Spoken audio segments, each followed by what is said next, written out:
Pump up the volume on your parenting with Parent Pump Radio. Tune into something different that makes a difference. At Parent Pump Radio, instead of a ripple, we choose to create a splash. Get energized, get inspired, and get informed with how to parent in the new millennium. With your host and parent coach super guide, Jacqueline T.D. Wynn. This is Jacqueline T.D. Wynn. Welcome to Parent Pump Radio. Our theme for 2019 on Parent Pump Radio is geared to help families learn, act, and implement strategies to become financially free. Do you want to learn how to make money through real estate investing? Well, get my new book on Amazon called True Legacy Wealth, Creating Generational Wealth Through Real Estate Investing. Maybe you're ready now to buy properties but don't know where to start. Then join our True Legacy Wealth Turnkey Real Estate Investing Program. Turnkey means we do it all. We find the properties, we rehab it, and we manage it for you. We're your team in the package. All the properties are between $50,000 and $150,000 in cash flow now. Sign up for a free membership and you'll get a 45-minute complimentary consultation. Go to truelegacywealth.com or call 805-715-3472. That's 805-714-3472 or go to truelegacywealth.com. On to our show for today. Our guest is the author of Manage Money Like a Boss, a financial guide for creative entrepreneurs, and Money is Emotional, Prevent Your Heart from Hijacking Your Wallet. She has a degree in accounting and is an active member of the Financial Therapy Association. She empowers her clients to rescue their financial dignity by co-creating a prosperity plan to decrease debt, increase saving, and direct spendings to what's really important to them. She teaches her corporate money wellness class to employees all over the country via webinar and lives in the Cincinnati area. Ladies and gentlemen, I'd like to introduce you to Christine Luken. Hi, Christine. Hi, thanks so much for having me. Oh, you're welcome. You know, financial is never what most people want to go towards and learn. Right. What inspired you to do this, and what inspired you to want to help people to not enable themselves and family member? Well, I call myself the financial lifeguard, and that's because my goal is to empower people to rescue their financial dignity. And the reason why I do what I do is because I was once drowning financially. And it wasn't because I didn't know better. Actually, I had a degree in accounting. So a couple of years after I graduated from college, I hit financial rock bottom pretty hard to the tune of owing 3 different payday lenders money. I was actually parking my car about, 3 or 4 blocks away from where I'd lived so the bank wouldn't come and tow it. So I was really in a tough spot financially. And at the time, I was working as an accountant with a degree in accounting. And a good part of the reason why I got myself in this mess was I was engaged to a guy. I call him Jeff to protect the not so innocent. He had really bad financial habits that rubbed off on me. He was in and out of jobs, even in and out of jail.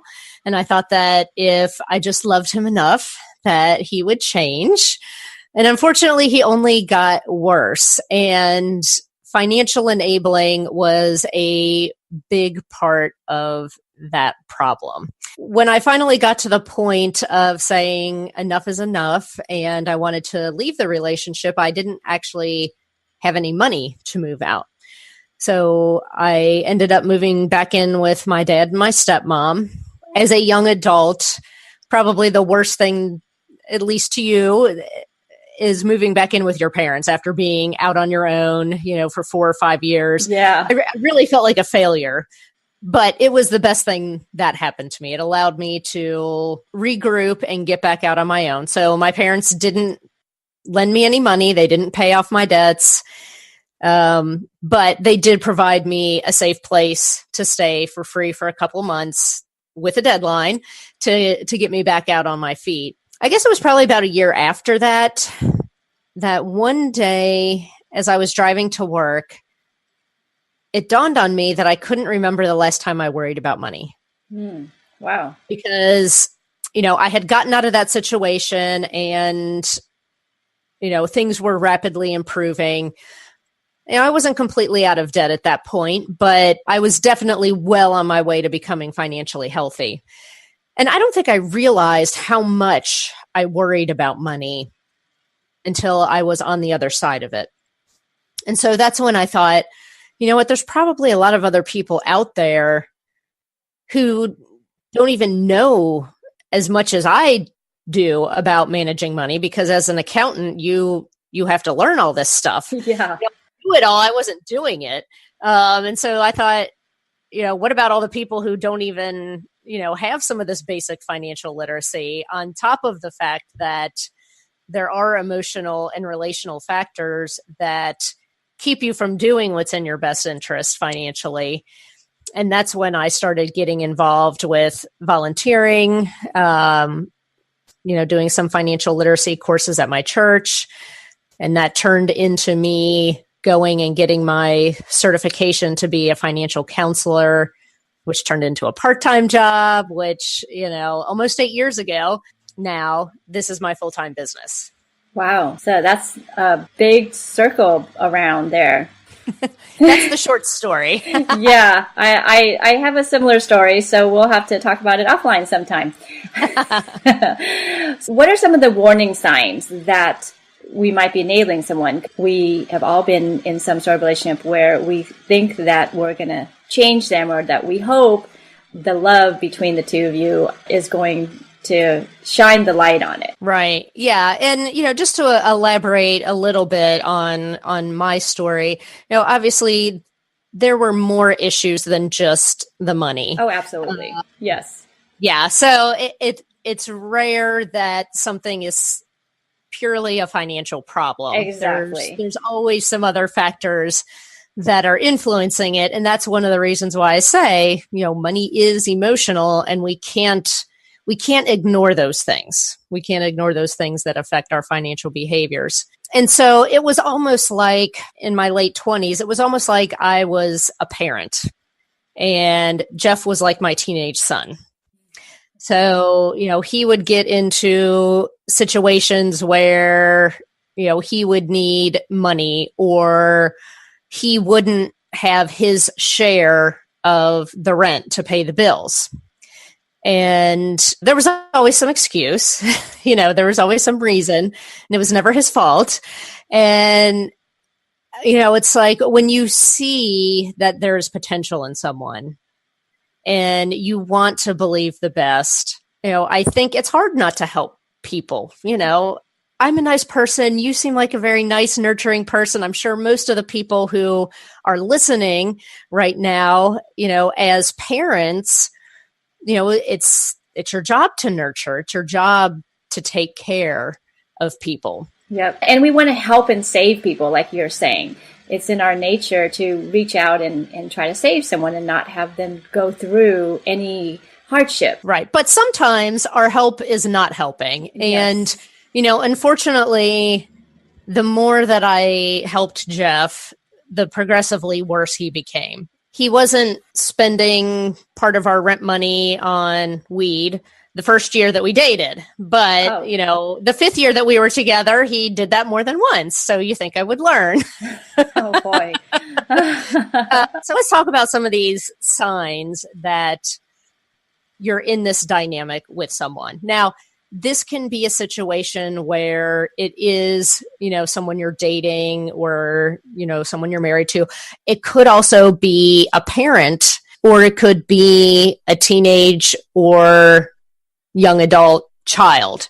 And that is frequently where I see that interaction going on with clients, where, my clients are in their 40s or 50s and they have college age and above kids who are continuing to expect mom and dad to bail them out. So here are some of the signs. The first sign is that the person expects you to help, and they use guilt to try and manipulate you. So they're basically making their problem your problem. give you a good example of this. There was one instance where my ex-fiance had gotten arrested for DUI. That was obviously his problem, right? We weren't married. Yeah. But he made it my problem. And part of the reason he made it my problem was he was driving my car. I had to go. And, so when I get this collect call from jail, all of a sudden it's my problem to get my car, out of impoundment.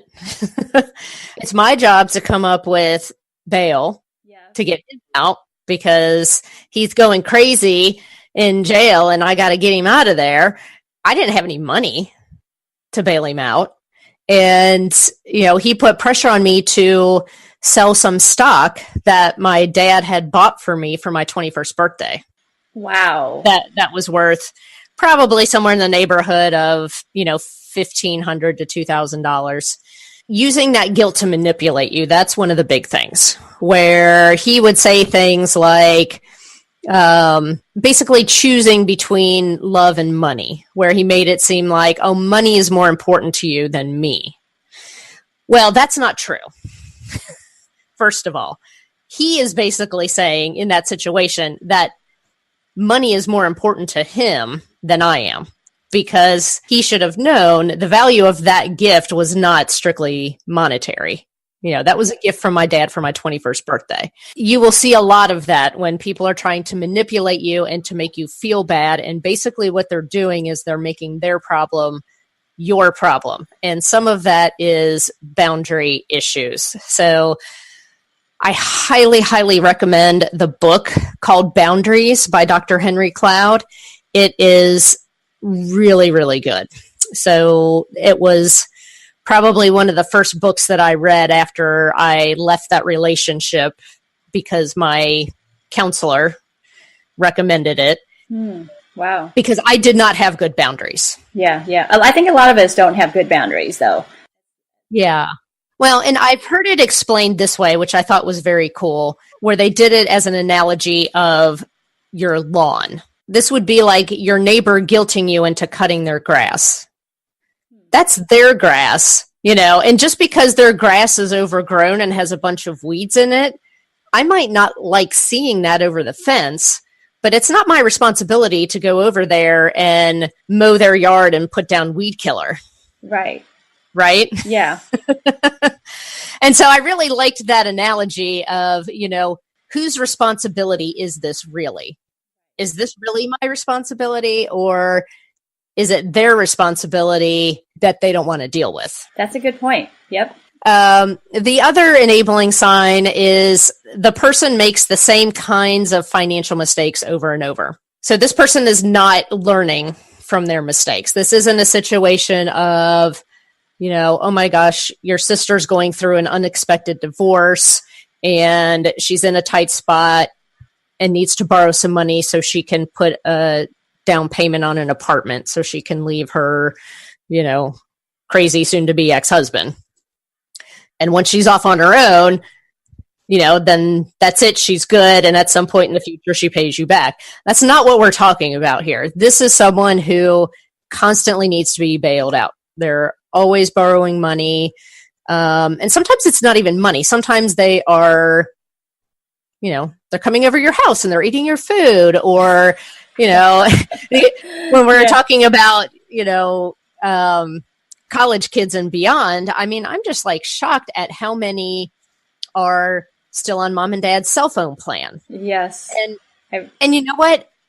If it's a cost saving, that's fine, but they should be paying you for that. Absolutely. Yeah. They're off on their own. I mean, I've been coaching with couples like in their 40s and 50s, and we're reviewing their spending, and it's like, I don't understand why the two of you have a $400 cell phone bill. And then I find out that all three of their grown kids are still on the cell phone bill, and they're like, well, it's cheaper that way than if they were on their own. And I'm like, well, okay, so how much are they paying you every month? Nothing. Well, you know what? It's not cheaper. Not really. It was cheaper for them because it's free, right? Yeah, exactly. If they're literally cutting you a check every month, that's totally fine. But a lot of times that's not what is happening. No. And with my ex, it was the same thing. There was always some kind of financial emergency.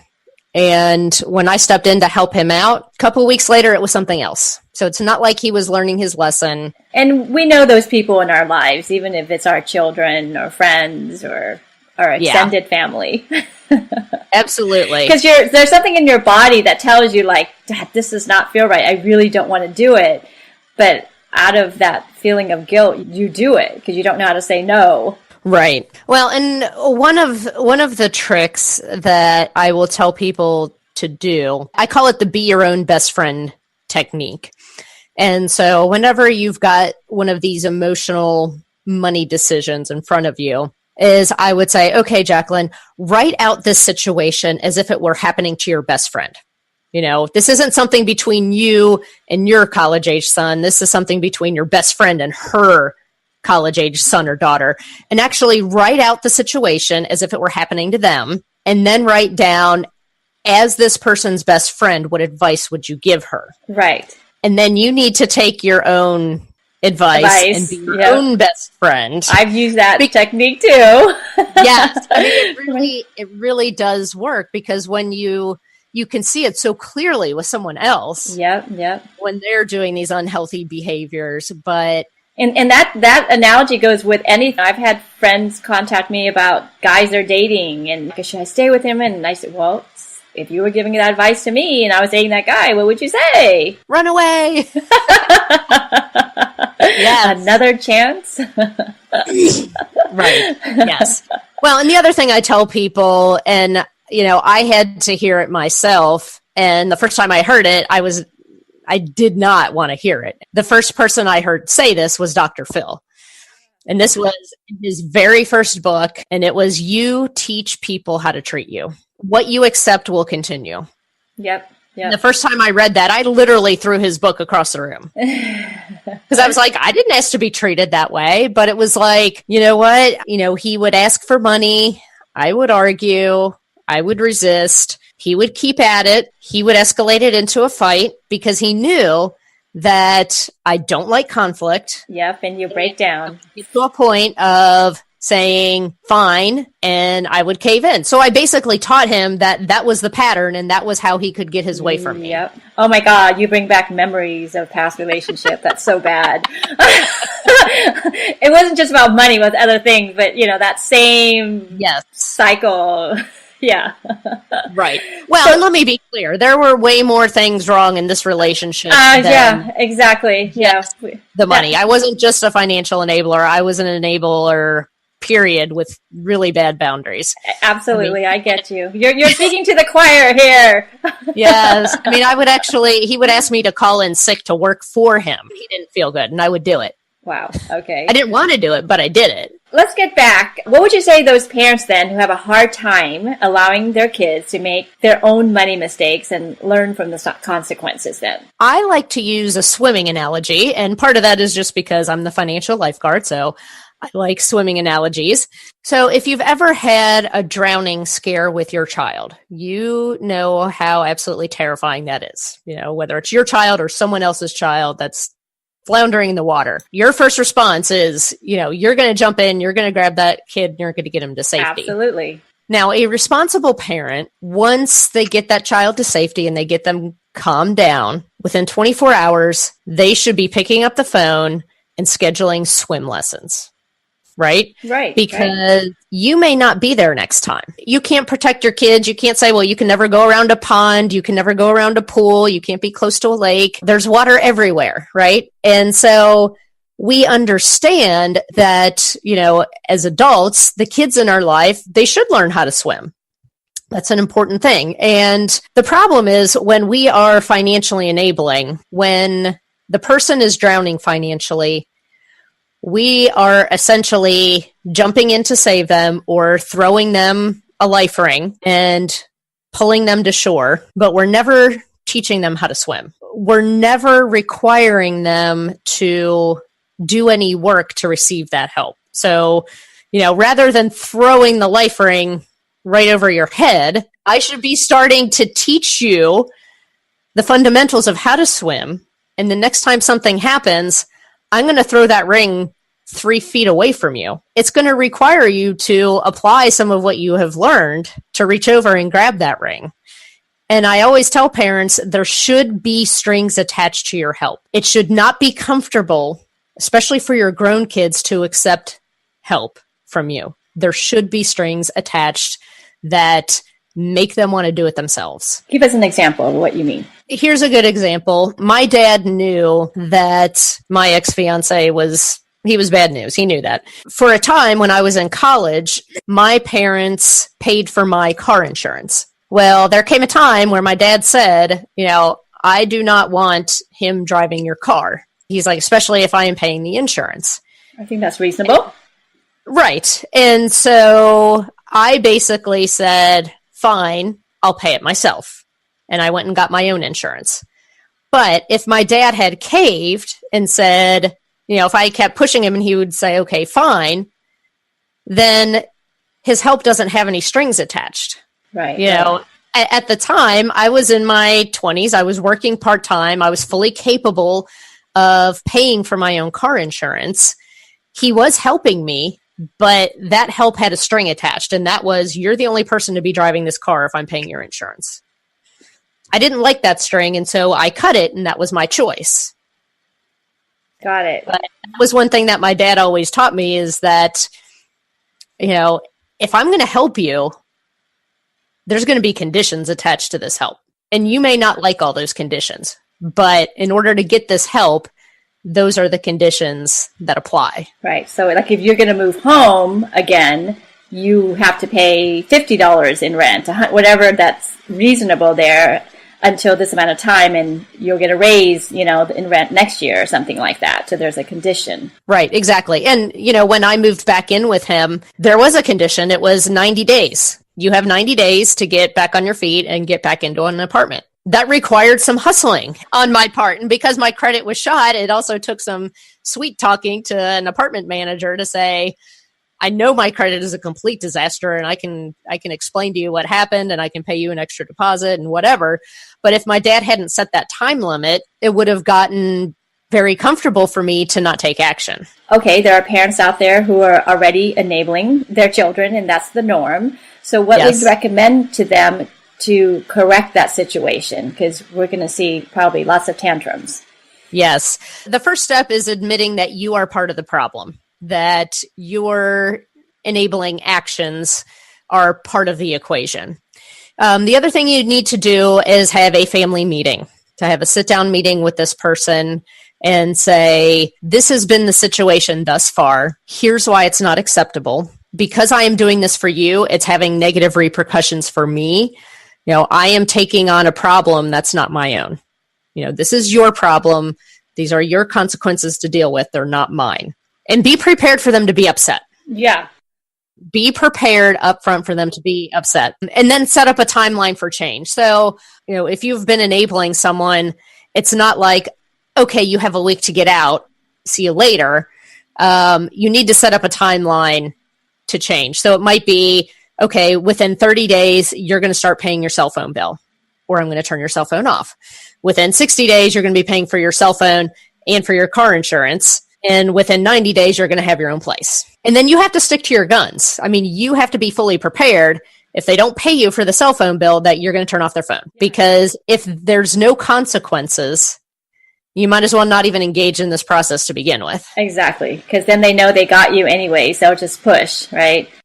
Yes. And sometimes you need a third party. You may need a counselor or a coach to help you through this. There's nothing wrong with that. I think that's a great idea. It's always better coming from a third party than you're not this bad guy. You're doing this for their best benefit. We have a couple minutes left, and I want you to tell us about this wonderful book of yours and your free giveaway. So I really think that parents will find my book, Money is Emotional, Prevent Your Heart from Hijacking Your Wallet, to be a great resource. And I jokingly say it's like the least boring money book you'll ever read, because it's half tabloid of my life and all the mistakes that I've made. And then the other part of it is financial strategy. But all of those financial strategies are emotional based. And what I mean by that is they are specifically included in the book because they harness the power of your positive emotions and short circuit